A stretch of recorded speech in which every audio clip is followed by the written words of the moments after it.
The Baloch insurgents behind the Pakistan train hijacking.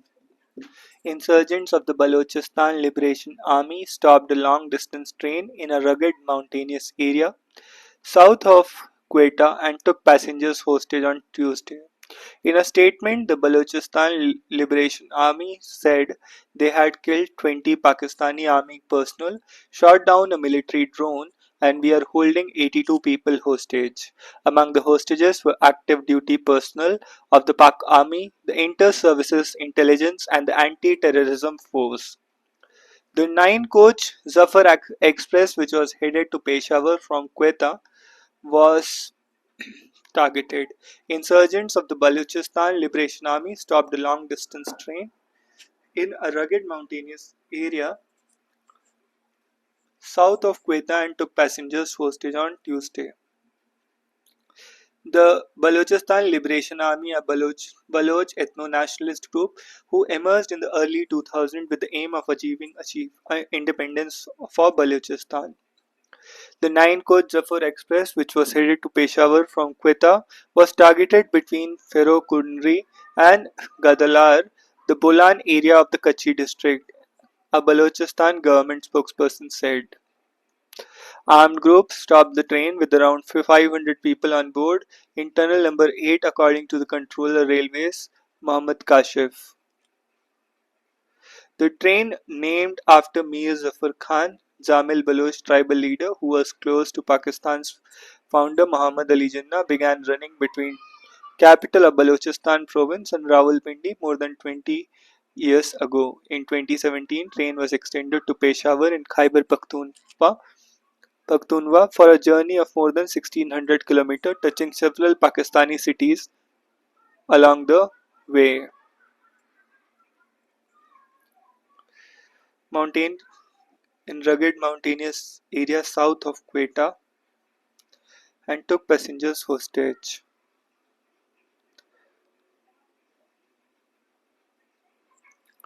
Operations of the train has been frequently impacted by the raging Baloch militancy. Services were suspended from August 26 to October 10 last year after a series of bombings by the Balochistan Liberation Army destroyed critical infrastructure, including railway bridge on the train's route. In early November, 62 people were killed in a blast at Quetta railway station. Following months, services of the train were suspended again over security concerns. The BLA was a Baloch ethno-nationalist group who emerged in the early 2000s with the aim of achieving independence for Balochistan. Pakistan banned the organization in 2006 and United States designated it as a global terrorist organization in 2019. In its statement, BLA said that its Fadayin or Suicide Squad unit Mazid Brigade was leading Tuesday's hijacking of the Zafar Express. The Mazid Brigade has been active since 2011 and has been involved in other strikes, including on a complex near Balochistan's Gwadar port in March 2024, which resulted in deaths of several security personnel and militants. The Balochistan BLA's Special Tactical Operations Squad, Fatah Squad and Zirib units were also involved in Tuesday's operations.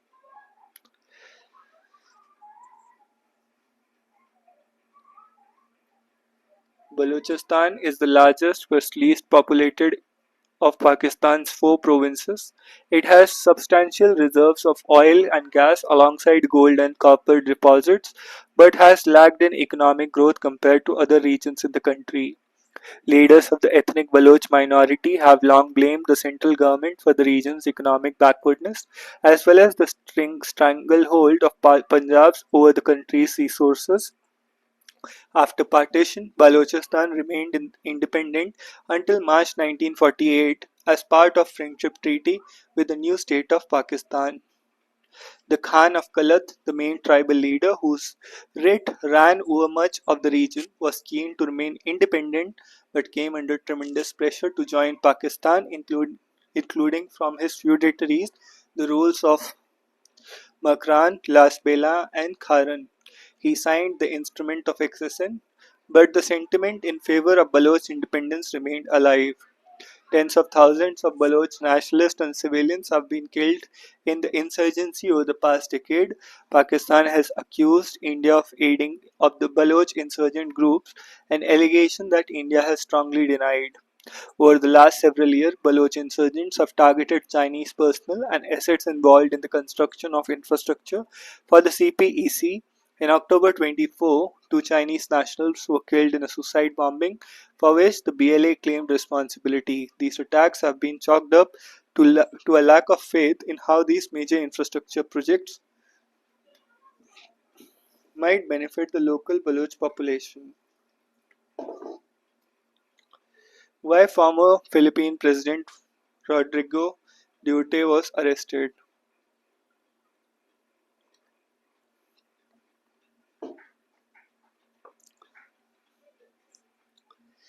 So, the Balochistan is largest but least populated of Pakistan's four provinces.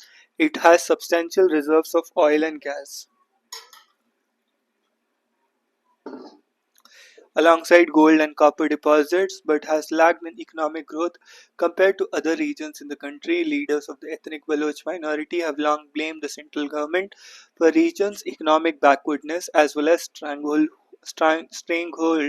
of Punjab's over the country's resources. After partition, Balochistan remained independent until March 1948 as part of Friendship Treaty with the new state of Pakistan. The Khan of Kalat, the main tribal leader whose writ ran over much of the region, was keen to remain independent but came under tremendous pressure to join Pakistan, including from his feudatories, the rulers of Makran, Laspela, and Kharan. He signed the instrument of accession, but the sentiment in favor of Baloch independence remained alive. Tens of thousands of Baloch nationalists and civilians have been killed in the insurgency in the past decades. Pakistan has accused India of aiding the Baloch insurgent groups, an allegation that India has strongly denied. Over the last several years, Baloch insurgents have targeted Chinese personnel and assets involved in the construction of infrastructure for the Chinese Pakistan Economic Corridor. In October 2024, two Chinese nationals were killed in a suicide bombing for which the BLA claimed responsibility. These attacks have been chalked up to a lack of faith in how these major infrastructure projects might benefit the local Baloch population.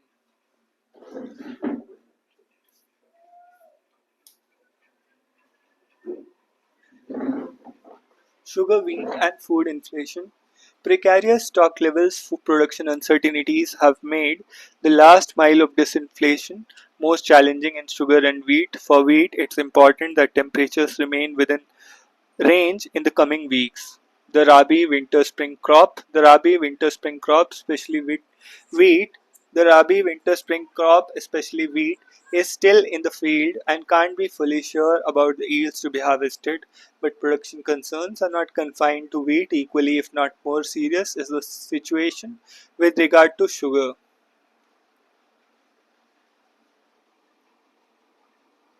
The output prospects and stock position, which also matter for food inflation, seem most uncertain in these two commodities today. In wheat, the silver lining is the opening stocks before the new crops procurement from April 1. Last year's stocks in government godowns on April 1 at 75 lakh tons were the lowest for this date since 58 lakh ton of 2008.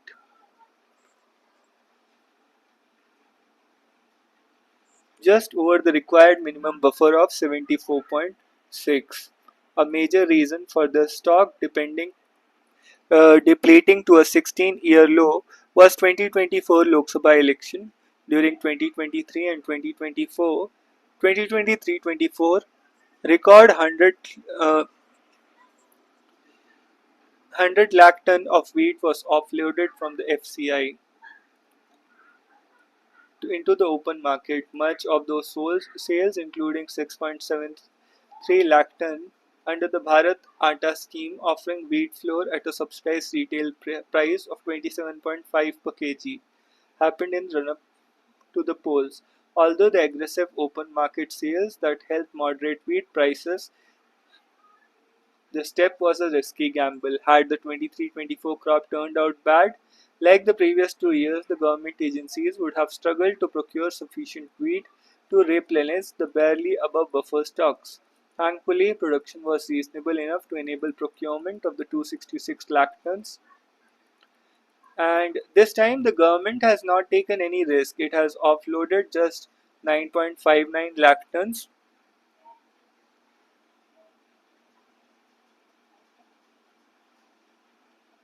of wheat under the open market sale and Bharatata schemes during April to January, and may not offload more than 30 lakh tons for the entire fiscal. Government stocks as of March 1 were around 140 lakh ton and are projected at 120 lakh ton at the start of the new procurement season. That's higher than the last year's 75 lakh ton opening stocks.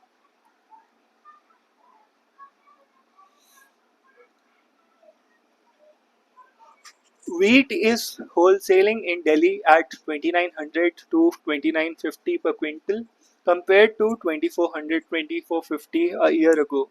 The center, unlike last year, has not sought to cool down prices through excessive open market sales and a stock drawdown. Instead, it has imposed stocking limits, with traders not being allowed to hold more than 250 tons and retailers only 4 tons. For each outlet, these limits are applicable until March 31. Having more stocks relative to last year's gives the government some comfort, reducing the pressure to procure to that extent. While the agricultural ministry's record 1154 lakh ton output estimate may be premature, ground reports suggest a bumper crop production in central India.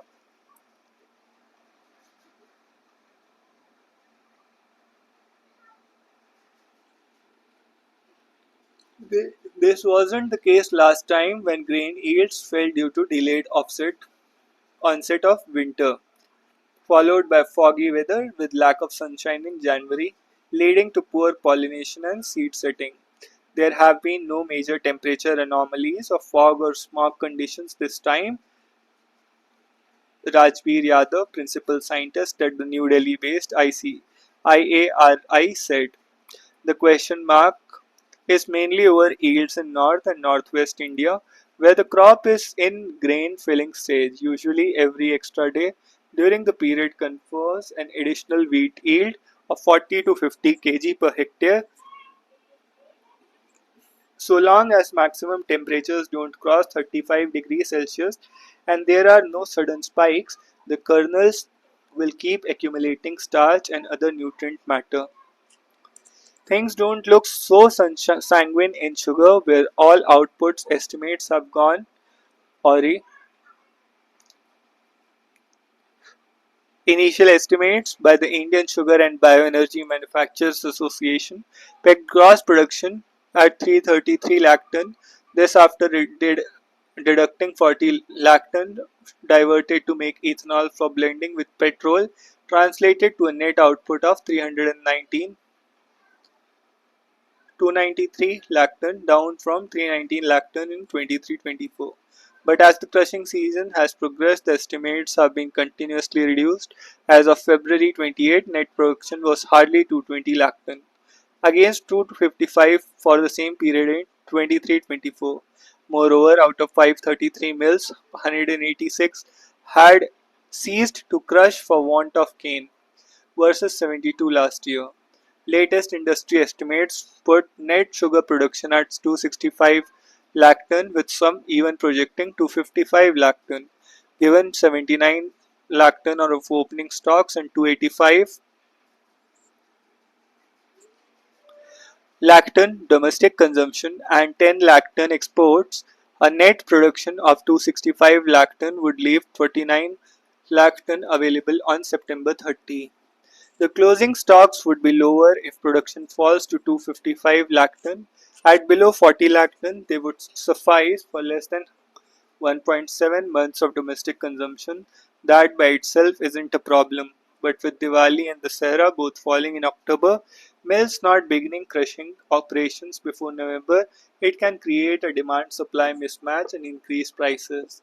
Ex-factory sugar prices are already at 4 40 to 41 per kg in Uttar Pradesh and 38 to 38.7 in Maharashtra, up from their corresponding year ago levels at 37.3, 38.5 and 33.8 to 34.25. It would not be surprising if the government clamps stock limits on sugar or even makes it easier to limit import in the months ahead. The impact of subpar 23-24 rainfall in Maharashtra and Karnataka, besides the increased susceptibility of the dominant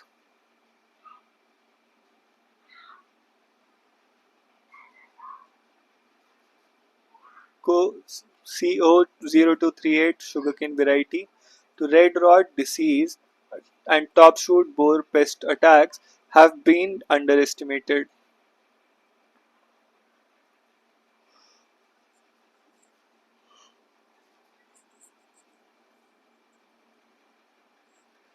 So, government stocks as of March 1 were around 140 lakh ton and are projected 120 lakh ton at the start of the new procurement season. That's higher than the 75 lakh ton opening stocks.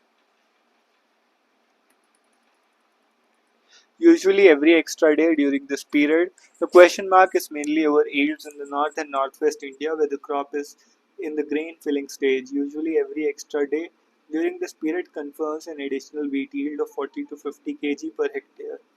So long as maximum temperatures don't cross 35 degrees Celsius and there are no sudden spikes, the kernels will keep accumulating starch and other nutrient matter.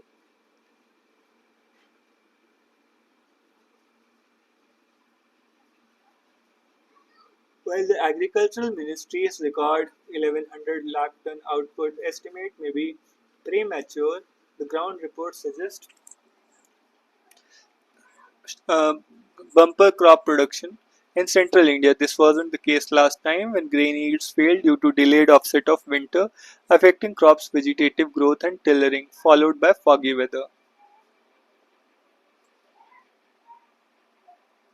Delhi's air worst among capitals. Byrne Hart's the world's most foul. A Swiss company that tracks global air quality has named Delhi as the world's most polluted national capital for the sixth straight year. 13th of the world's 20 cities are in India, according to World Air Quality Report for 2024 released by IQ Air on Tuesday. The most polluted city in the world is Barnihat, on the border of Assam and Meghalaya.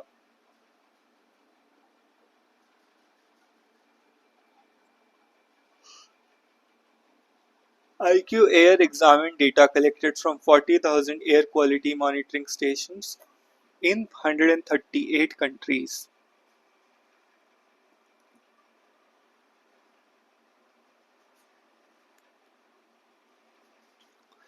In 2024, most of the global population was breathing dirty air. The report says only 12 countries, regions, and territories recorded PM 2.5 concentrations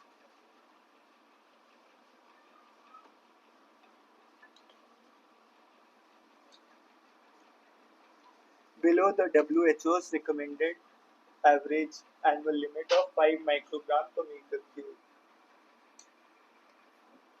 5 microgram per meter cube. 5 microgram per meter cube. The five most polluted countries, according to the report, were Chad, Bangladesh, Pakistan, Congo, and India, with annual average PM 2.5 concentrations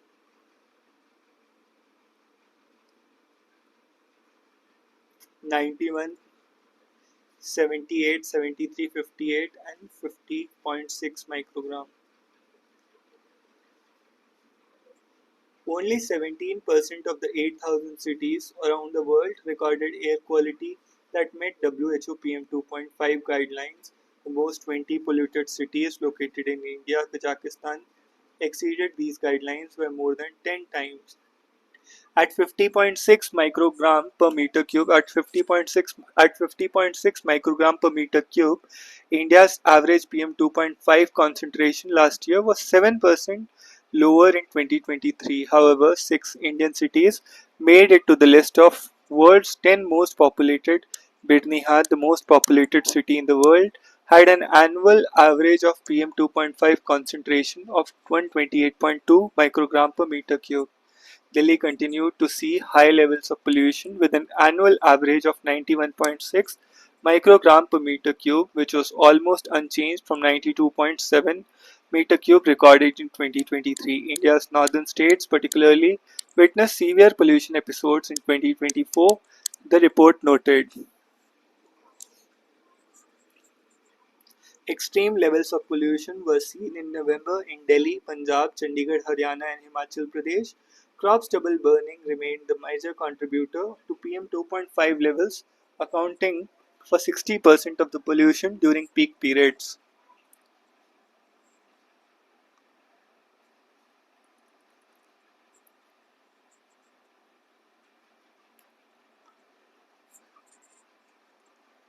World Air Quality Report.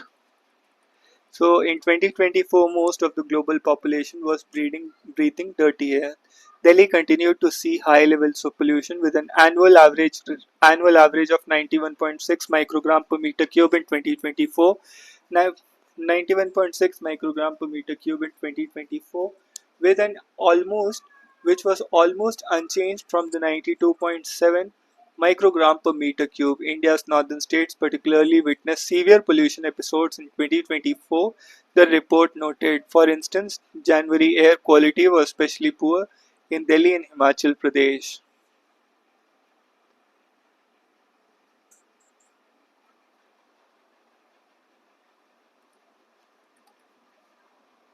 While former Philippines President Rodrigo Duterte was arrested on a warrant issued by ICC, which was investigating allegations that crimes of humanity were committed during the so-called war on drugs.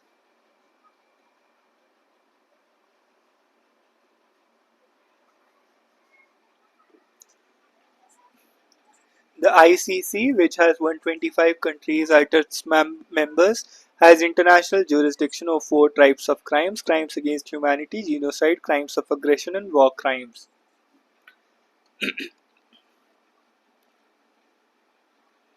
The Philippines has decided to not rejoin the ICC, but the Marcos government in 2023 quietly allowed the court's investigation to enter the Philippines. Last year, the country's House of Representatives also stated an inquiry into this drug war.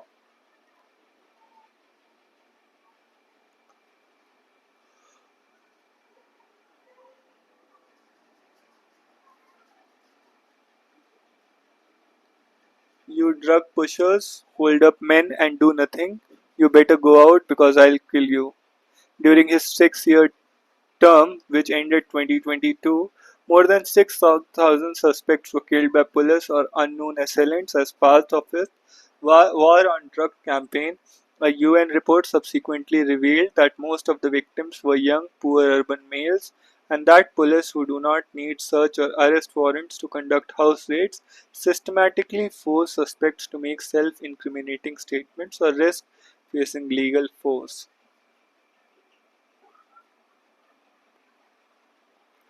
In Arunachal's East District, STEM labs at government schools enrich learning. Rewriting the score, Oscar-winning documentary speaks of classical music's gendered world. In 1960s, when noted conductor Zubin Mehta was at peaks of its professional eminence, he made a remark about women musicians in classical orchestras. This refers to the editorial winning habit: India's spin quartet bowled like a well-oiled machine, turning the screws on opposition batsmen. The batting lineup was versatile and reliable, and everyone contributed to the tournament. With four all-rounders, the team balance was perfect. Winning two back-to-back white ball ICC tournaments says a lot about our strengths. However, this should not mask the weaknesses in test matches. The BCCI must ensure that no player plays all three formats in order to build a strong test team. capable of regaining lost glory.